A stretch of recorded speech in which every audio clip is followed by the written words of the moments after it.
జెబెదయి అనే మనుష్యుడున్నాడు. ఈ జెబెదయి అనే మనుష్యునికి యాకోబు అనే ఒక కుమారుడును తన సహోదరుడైన యోహానును అని మనం చూస్తాం. ఇతడు రెండవ యోహానుగా మనం గ్రహిస్తాము. ఇక యోహాను సువార్త 20వ అధ్యాయము 20వ మనము చూస్తే 21వ అధ్యాయం చూద్దాం. 15వ వచనం. వారు భోజనము చేసిన తర్వాత యేసు సీమోను పేతురును చూసి, యోహాను కుమారుడు అయిన సీమోను, ఇతడు పేతురు గారు తండ్రి పేరు కూడా యోహాని అని బైబిల్ చెప్తూ ఉంది. ఒకటి బాప్తిసమిచ్చి యోహాను, రెండు జెబెదయి కుమారుడైన యోహాను, మూడు పేతురు తండ్రి అయిన యోహాను. స్నేహితులారా, అపోస్తుల కార్యగ్రంథములో 12వ అధ్యాయం 12వ వచనములో 12వ అధ్యాయం 12వ వచనములో ఇట్లు ఆలోచించుకొని, అతడు మార్కు అను మారు పేరు గల యోహాను. ఇతను మార్కు పేరు మార్కు. ఇతనికి మరొక పేరుంది, ఏంటంటే యోహాను అని కూడా పేరుంది. బైబిల్ గ్రంథములో 4 యోహానులను మనం చూసాం. ఒకటి బాప్తిసమిచ్చి యోహాను, రెండు జెబెదయి కుమారుడైన యోహాను, మూడు పేతురు తండ్రి అయిన యోహాను,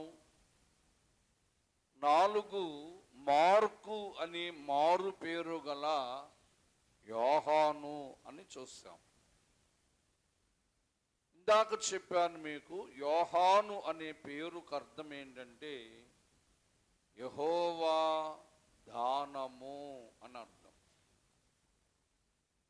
స్నేహితులారు, ఇవాళ బాప్తిసమిచ్చే యోహాను కొరకు కొన్ని విషయాలు చూస్తే,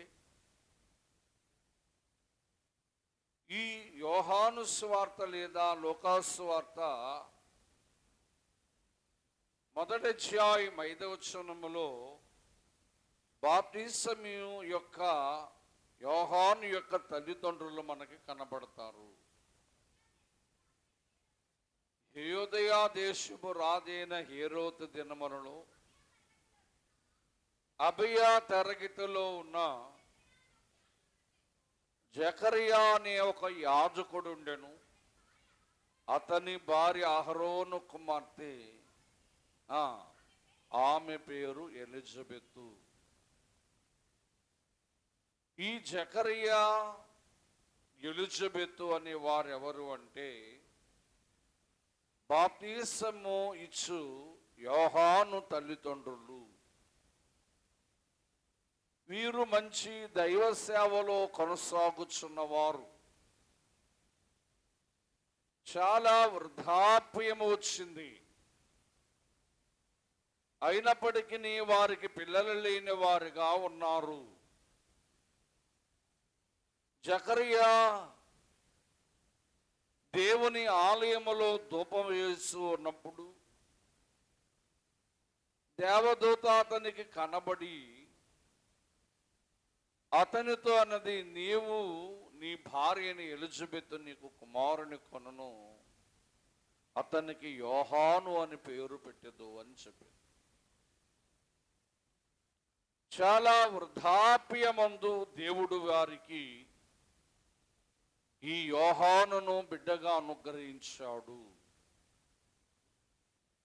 ఈ యోహానుకున్న ప్రత్యేకత ఏమిటంటే,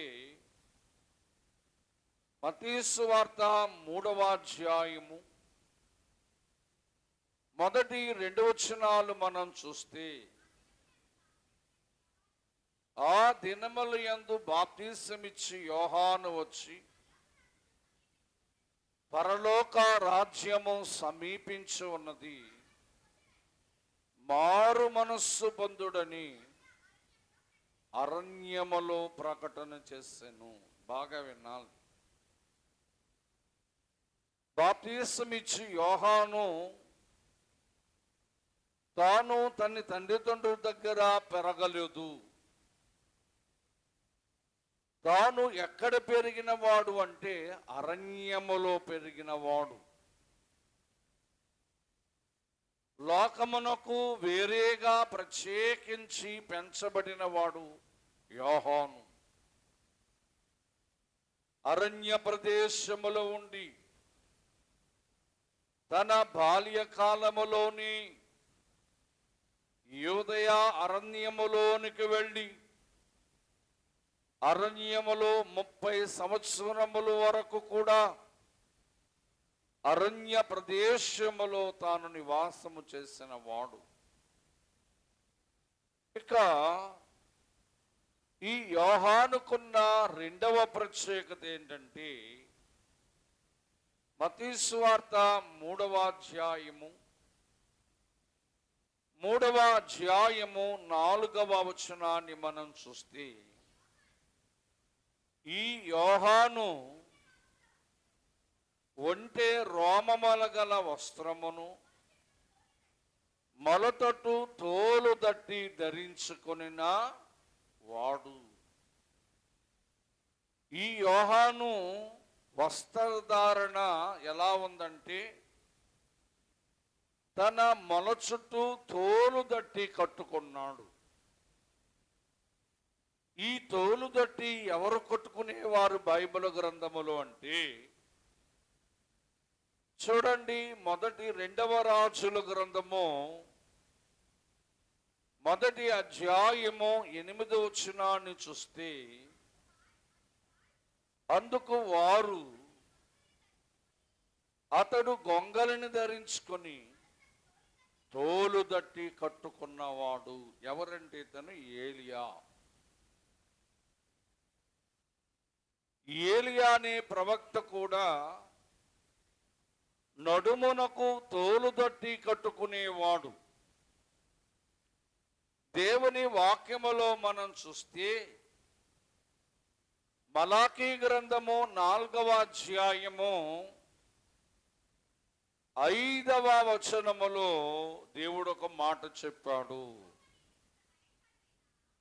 దేవుడు నియమించిన భయంకరమైన ఆ మహాదినము రాకమునపు నేను ప్రవక్త అయిన ఏలియాను మీ యొద్దకు పంపుదును. ఏలియా అగ్ని రథముల చేత, అగ్ని గుర్రముల చేత ఆరోహణమైపోయాడని గతించిన వారములో మనం విన్నాం. కానీ దేవుడు ఏలియాని మరలా పంపుదును అన్నాడు. ఈ బాప్తిసమిచ్చి యోహాను ఎవరు అంటే ఏలియా. ఈ బాప్తిసమిచ్చి యోహాను ఎవరు అంటే ఏలియా అని మనం చెప్పవచ్చు. దేవుడు యేసు ప్రభు కంటే ముందుగా ఈ భూలోకమునకు పంపిన వారిలో ఒకరు బాప్తిసమిచ్చు యోహాను. మత్తయి సువార్త 17వ అధ్యాయం 10 నుంచి 11 వచనాలు మనం చూస్తే, అప్పుడు యేసు ప్రభు శిష్యులు, ఇలాగున ఏలియా ముందుగా రావాలనని యేసు ప్రభువారిని అడిగిరి. అందుకైన గమనించండి, ఏలియా వచ్చేశాడు, సమస్తమును చక్కబెట్టునని. అయినను ఏలియా ఇది వరకే వచ్చెను. ఈ ప్రజలు వానిని ఎరుగక ఏలియాను ఇష్టమొచ్చినట్టు అతని ఎడల చేసేది. మనుష్య కుమారుడు కూడా అలాగే మనుష్య కుమారుడు కూడా వారి చేత శ్రమల పొందబోచున్నాడని మీతో చెప్పుచున్నానెను. అప్పుడు ఆయన బాప్తిసమిచ్చి యోహాను గూర్చి, చూసారా, యేసు ప్రభు శిష్యులు అడిగారు, ఏలియా రావాలి కదా, మలాకీ గ్రంథంలో ఉంది కదా, మరి ఏలియా రాలేదేంటి ప్రభు అని అడిగితే, ఏలియా వచ్చాడు, తన చేయవలసిన కార్యమంతా చేశాడు, కానీ ఈ మనుష్యులు ఏలియాను అనేక రీతులుగా హింసించారన్నాడు. ఈ ఏలియా ఎవరో కాదు, బాప్తిసమిచ్చు యోహానే. గనుక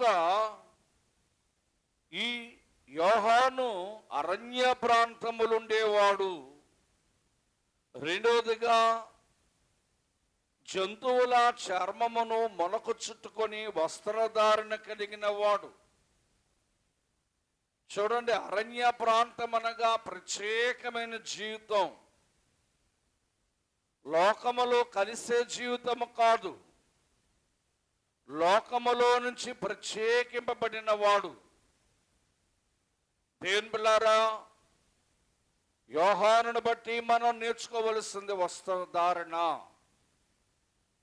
చూడండి, అతడు దేవుని యొక్క సేవకుడై ఉండి ఎలాంటి వస్త్రాలు ధరించాడంటే, ఒంటె రోమముల గల వస్త్రమును తోలు దట్టి ధరించాడు. దేవుని బిడలైన వారు వస్త్రధారణ చాలా ముఖ్యం.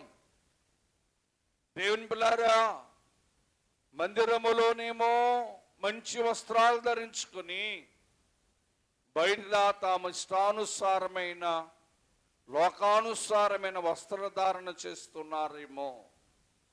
మనము యోహానును చూసి నేర్చుకోవలసిన వారమై ఉన్నాం. ఇక యోహాను ఆహారం ఏంటంటే, మత్తయి సువార్త 3వ అధ్యాయము 4వ వచనాన్ని చూస్తే, మిడతలియు ఆహాడవి తేనియు ఆయనకు ఆహారం. యోహాను ఎక్కడున్నాడు? అడవిలో ఉన్నాడు. యోహాను వస్త్రాలు ఎలా ఉన్నవి? ఒంటె రోమములతోనూ తోలు దట్టితోనూ ధరించుకున్నాడు. ఈ అడవిలో ఏం తింటున్నాడు అంటే, మిడతలను తింటూ ఉన్నాడు. స్నేహితులారా, చూడండి, అరణ్యములో ఎన్నో జంతువులు ఉంటాయి, ఎన్నో పక్షులు ఉంటాయి, కానీ యోహాను తినే ఆహారం ఏంటంటే మిడతలు. మిడతలు తినొచ్చా? లేమీ కాండము 11వ అధ్యాయము 22వ వచనాన్ని మనం చూస్తే, లేమీ కాండము 11వ అధ్యాయము 22వ వచనము, నేత మిడతలనే గాని, చిన్న మిడతలనే గాని, ఆకు మిడతలనే గాని, మిడతలలో ప్రతి విధమైనది మీరు తినవచ్చును. ఏం తినొచ్చట మనం? మాట్లాడాలి మనం. ఏం తినొచ్చంట? మిడతలు తినొచ్చంట. మాంసం కొనుక్కునే భాగ్యం లేదుక. ఏమంటే రోజు చెట్లు దగ్గరకు పోయి, ఎక్కువగా చెట్ల దగ్గర ఏముంటాయంటే మిడతలు ఉంటాయి. ఏమ్మా, మిడతలు ఏరుకోవాలి. ఏమ్మా, మరి మొన్న గతించిన మాసములో కొన్ని మిడతలు వస్తాయి, చాలా అల్లరి చేస్తూ ఉంటాయి మిడతలు. కొన్ని ప్రాంతాల్లో మిడతలు రోడ్డు మీద పడిపోతే ఆయా వాహనాలు ఎక్కి చనిపోతూ ఉంటాయి. దేవుని పిల్లారా, యోహాను ఆహార విషయం ఏంటంటే మిడతలను తినవచ్చును అని దేవుడు చెప్పాడు. ఈ లేమీ కాండం 11వ అధ్యాయములో ఏమి తినొచ్చో చెప్పండి, ఏమి తినకూడదో దేవుడు రాశాడు. ఏం తినొచ్చో ఏమి తినకూడదో లేమీ కాండం చదువుకోవాలి మనం. ఈ లేమీ కాండం 11వ అధ్యాయములో కొన్ని తినకూడని వస్తువులు, తినకూడని మాంస పదార్థాలు ఉన్నవి, అవి అపవిత్రములు. కొన్ని తినే ఉన్నవి, అవి పవిత్రములు అని మనం చూస్తూ ఉన్నాం. గనుక యోహాను తల్లిదండ్రుల పేరు జకరియా, ఎలిజబెత్తులు. యోహాను ఎక్కడ పెరిగాడు అంటే అరణ్యములో పెరిగాడు. యోహాను వస్త్రములేంటంటే 1 ఒంటి చర్మము, 2 తోలుదట్టి అని చూస్తాం. ఇక యోహాను ఆహారం ఏంటంటే మిడతలను, అడవి తేనెయు తింటూ ఉండేవాడు. దేనిలారా ఎన్ని సంవత్సరాలంటే 30 సంవత్సరాలు ఈ ఆహారమును తిన్నాడు యోహాను అని మనం గ్రహించాలి. అయితే యోహాను కొరకు ఒక మాట చూస్తే, దేని పిల్లారా, మత్తయి సువార్త 11వ అధ్యాయం 11వ వచనములో అనుకుంటా ఒక మాటను దేవుడు రాశాడు. స్త్రీల కన్న వారిలో బాప్తిసమిచ్చు యోహాను కంటే, గమనించండి, బాప్తిసమిచ్చు యోహాను స్త్రీల కనిన వారిలో గొప్పోడు. ఏమా, స్త్రీల కనిన వారిలో ఎవరు? అప్పటి నుంచి ఇప్పటి వరకు కూడా స్త్రీలైన వారు బిడ్డలను కొంటూ ఉన్నారు. కనుక స్త్రీల కన్న వారిలో బాప్తిసమిచ్చి యోహాను ఎవరంటే గొప్పవాడు అని మనం చూస్తూ ఉన్నాం. ఇది యేసు ప్రభువే చెప్పాడు. బాప్తిసమిచ్చి యోహాను స్త్రీల కన్నా వారందరిలో కల్లా చాలా గొప్పవాడు అని సాక్ష్యం ఇచ్చాడు. అంతేకాదు, లోకాసు సువార్త 1వ అధ్యాయము 14వ వచనాన్ని మనం చూస్తే, యోహాను స్త్రీలలో గొప్పవాడే కాదు, దేవుని దృష్టిలో కూడా గొప్పవాడు. చెప్పండి, దేవుని దృష్టిలో కూడా. మాటలు రావమ్మా మీకు? గొప్పవాడు. ఇంకా దేవుని దృష్టిలో కూడా గొప్పవాడు అని చూస్తాం.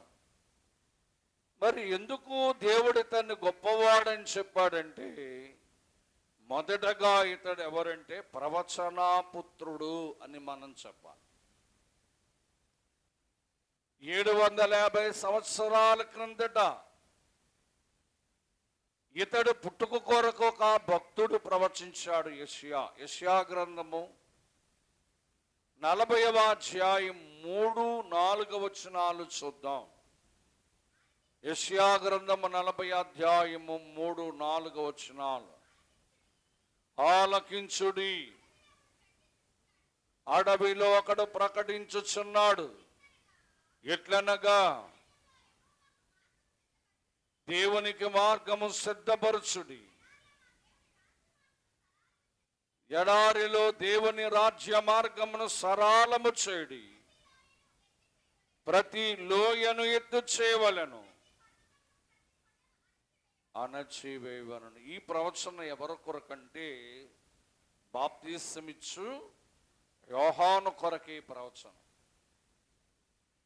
ఎప్పుడు యెషయా ప్రవచించాడంటే ఇంకా బాప్తిసం ఇచ్చి యోహాను పుట్టలేదు. 750 సంవత్సరాల పూర్వము బాప్తిసం ఇచ్చే యోహాను అనే మనుష్యుడు ఒకరు వస్తారు. అతడు అరణ్యములో నివాసం చేస్తాడు, అరణ్యములో ప్రకటన చేస్తాడు, అరణ్యములో దేవుని మార్గాన్ని స్థిరపరుస్తాడు అని చెప్పాడు.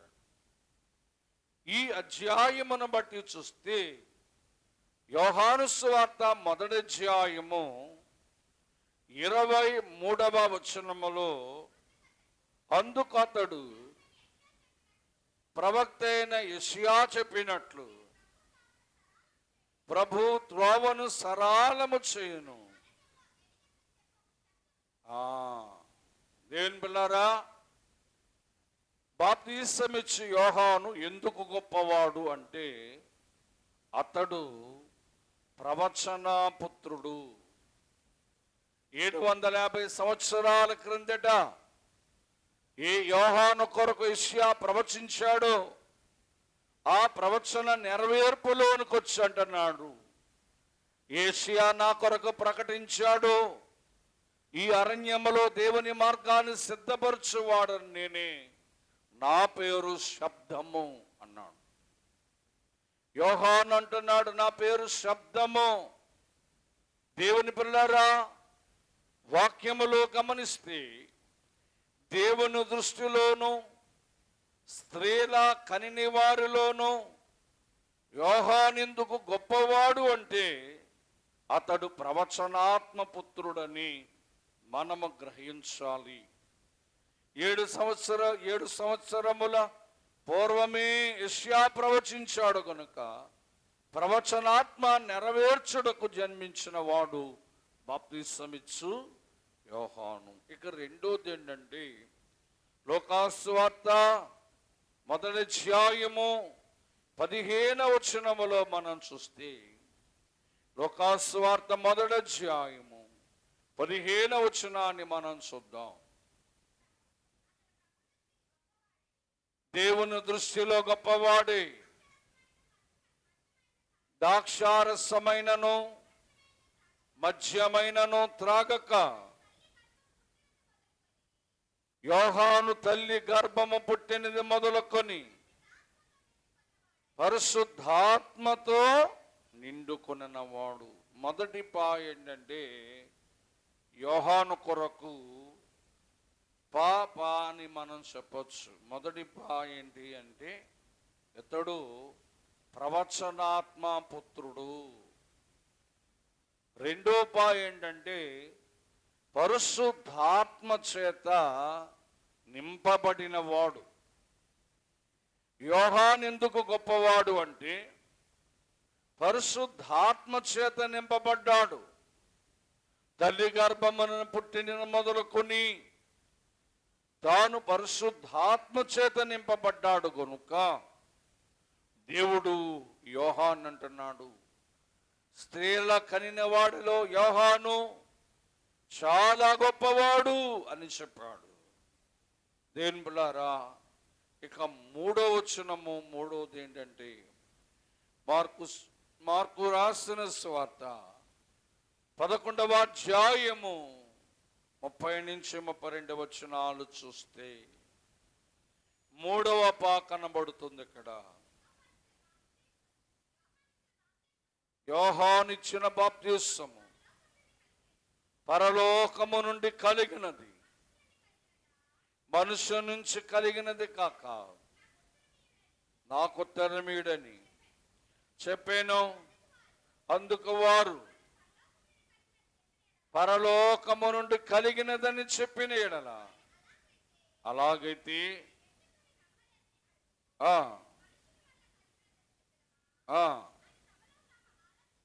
తమలో తాము ఆలోచించుకొని, కానీ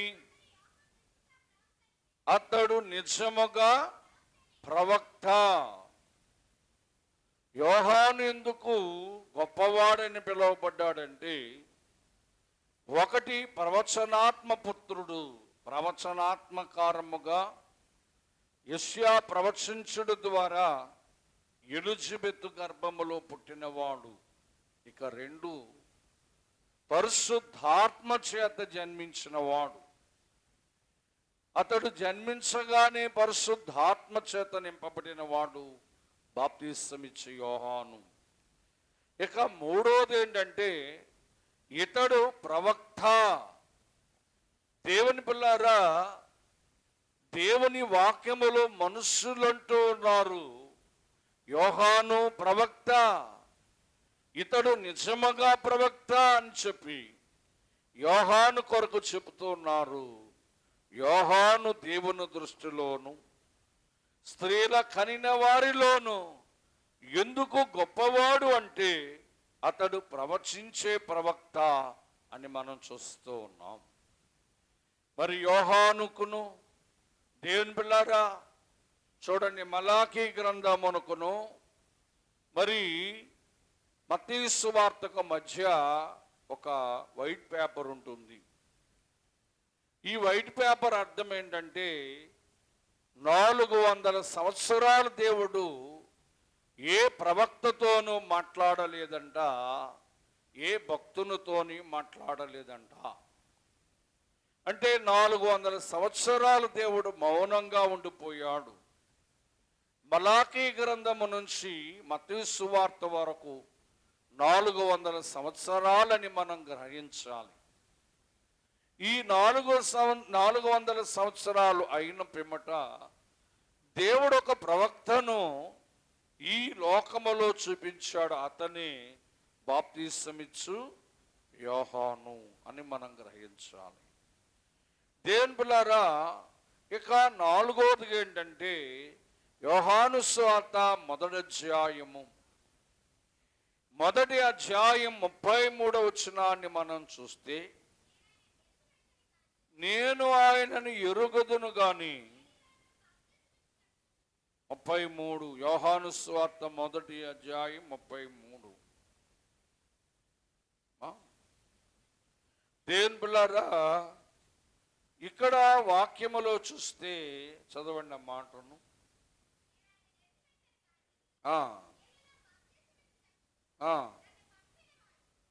గమనించాలి. నన్ను పంపినవాడు,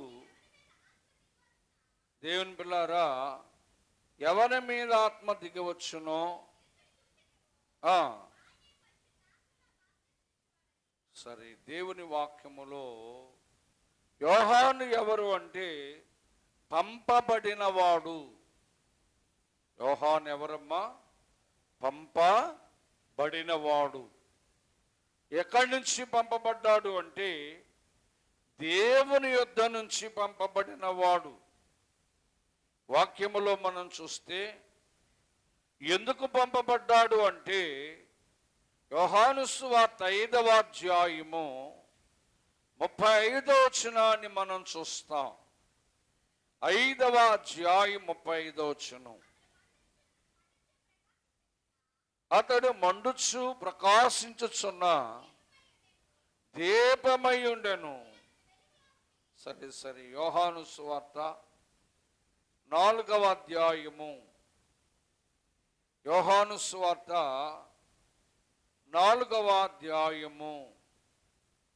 దేవుని పిల్లారా, మనం చూస్తే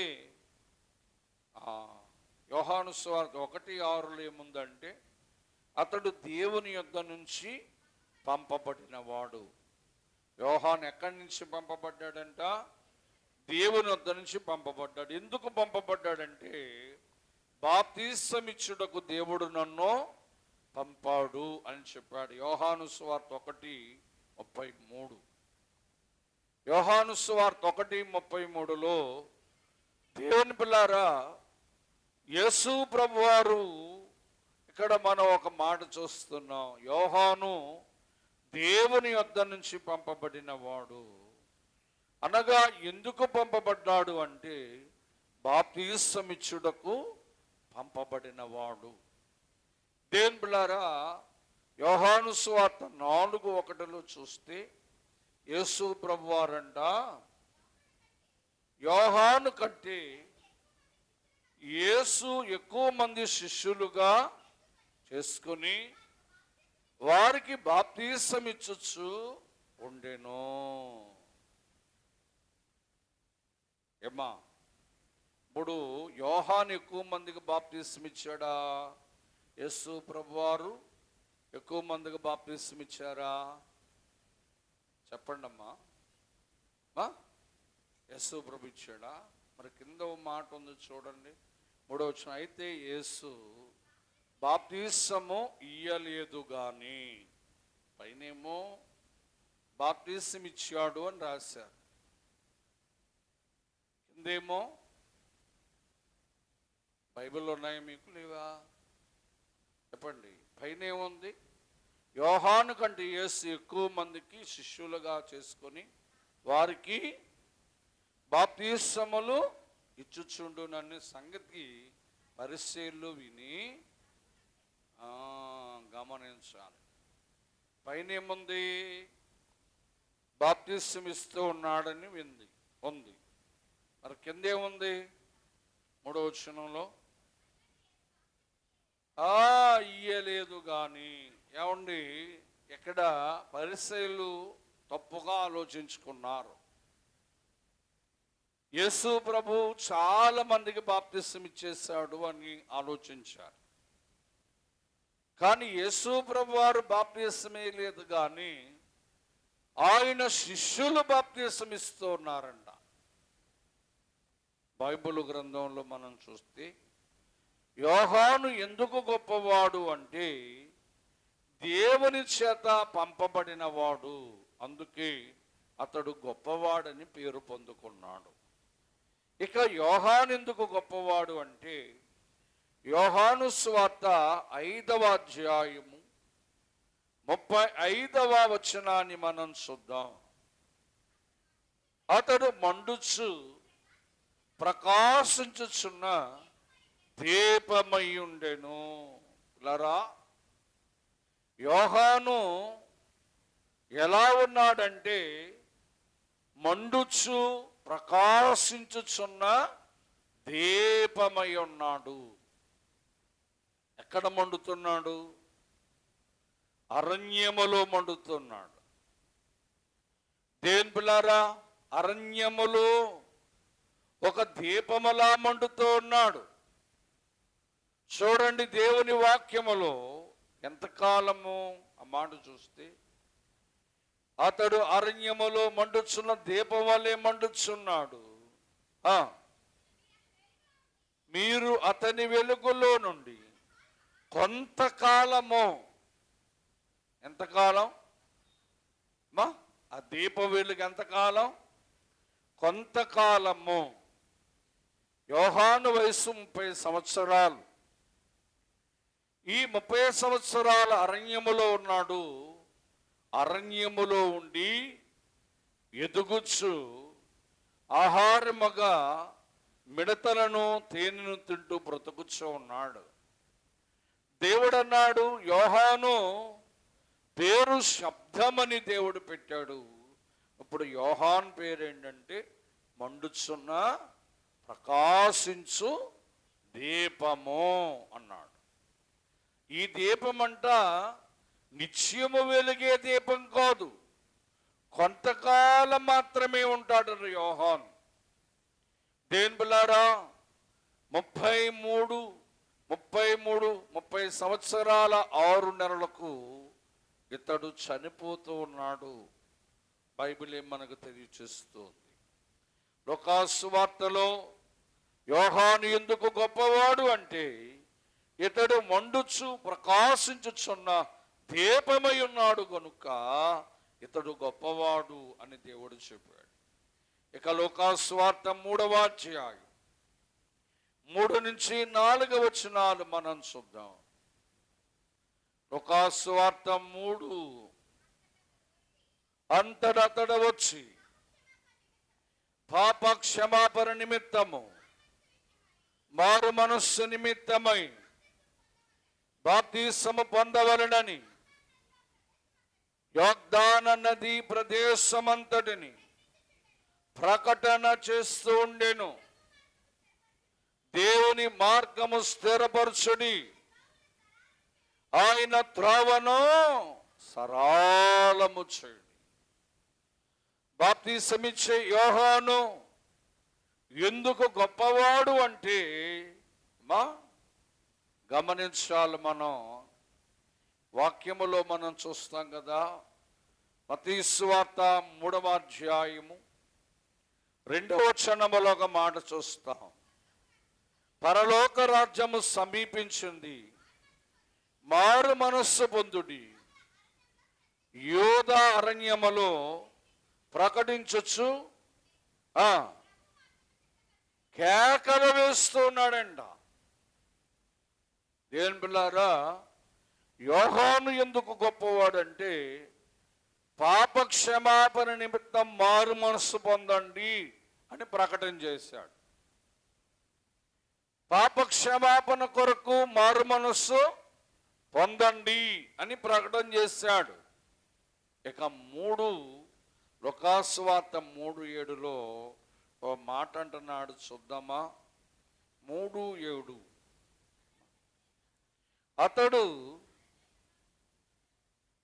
తన చేత బాప్తిసం పొందవచ్చిన జనులను చూచి, సర్ప సంతానమా, ఏమండి ఏం బోటేస్తున్నాడండి యోహాను.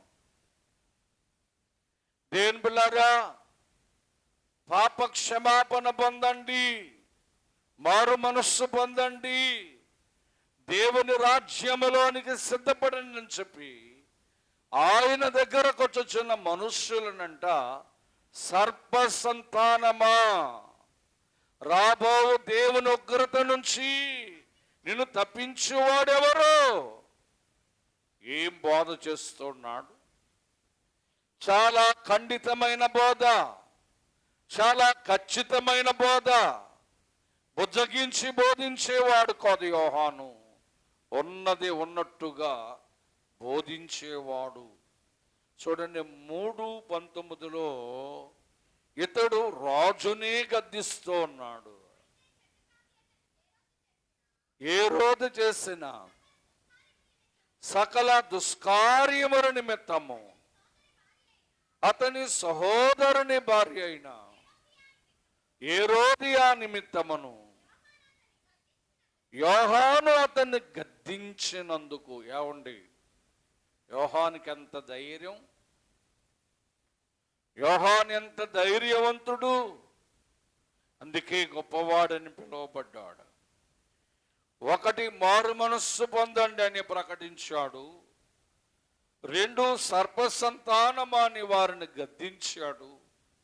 రాజుని అంటున్నాడు, రాజా నీ తమ్ముడు భార్య నువ్వు ఉంచుకుని ఆమెతో పాపం చేస్తూ ఉన్నావు అని గద్దించాడంట.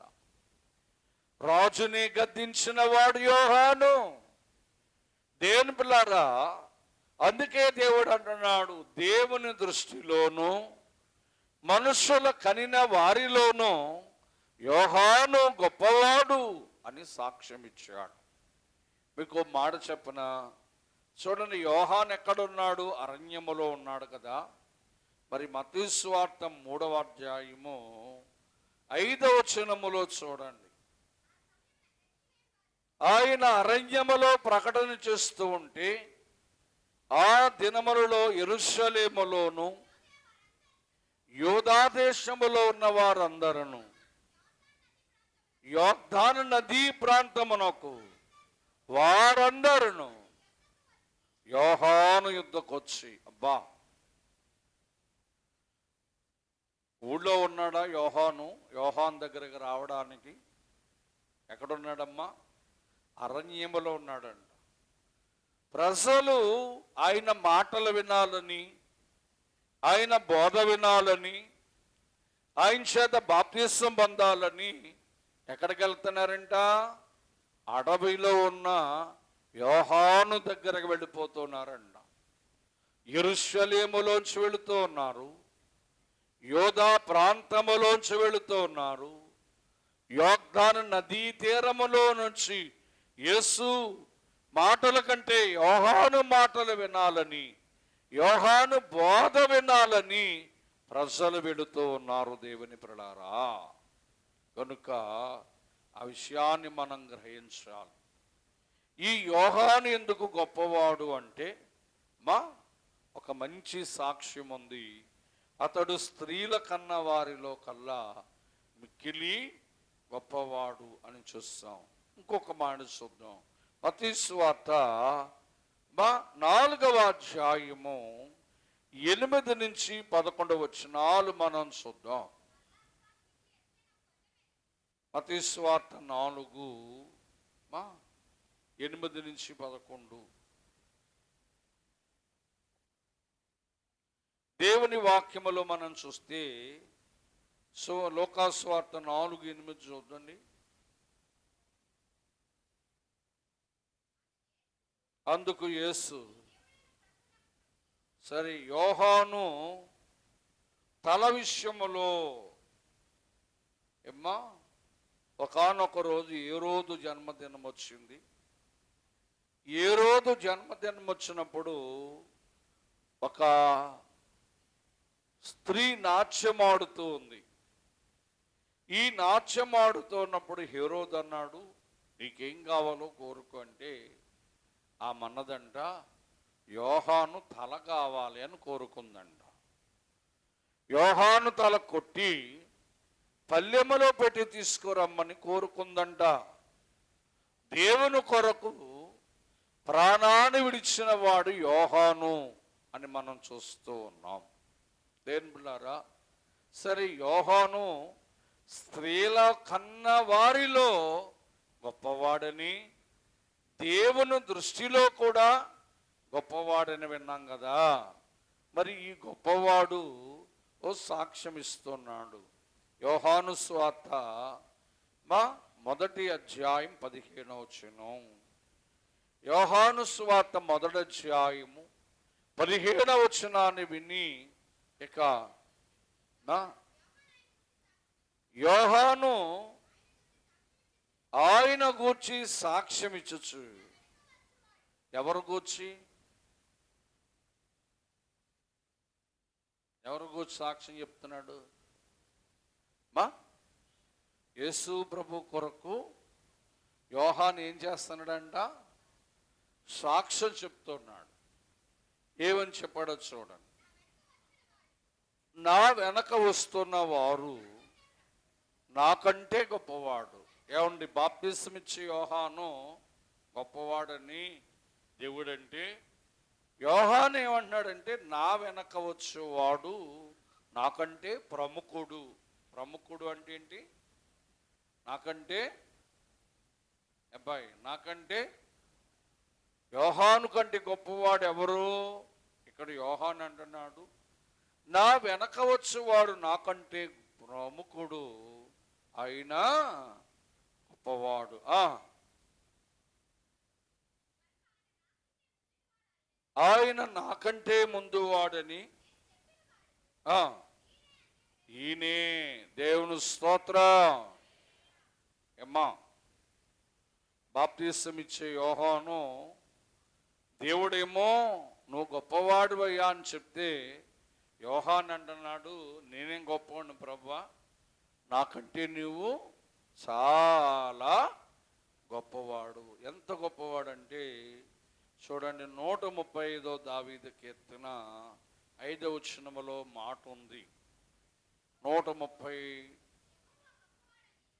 దేవుడు గొప్పవాడనియు మన ప్రభు సమస్త దేవతల కంటే దేవుని స్తోత్రం. ఏమంటే మన దేవుడు మాట్లాడాలమ్మా, సమస్త దేవతల కన్నా గొప్పవాడు. ఇప్పుడు యోహాను అంటున్నాడు, అయ్యా నా వెనక వచ్చుచున్న యేసు ప్రభు వారు సాధారణమైన మనుషులు అనుకున్నారేమో కానీ అతడు నాకంటే గొప్పవాడు అని సాక్ష్యం ఇచ్చాడు. ఎందులో గొప్పవాడంటే సమస్త దేవతల కంటే ప్రభు చాలా గొప్పవాడు. దేవుని బిడ్డలారా, నిజమే యోహాను కొరకు అనేక సంగతులను మనం వింటూ నేర్చుకుంటూ ఉన్నాం. మంచిది. కనుక ఇప్పుడు యేసు ప్రభు కొరకు యోహాను ఏమన్నాడంటే నాకంటే గొప్పవాడని సాక్ష్యం ఇచ్చాడు. మరి యేసు ప్రభు కొరకు చెబితే ఇంకా సమయం అయిపోతుంది. ఈ మాటలు ప్రభు దీవించునుగాక. పరలోకమున కీర్తి దేవా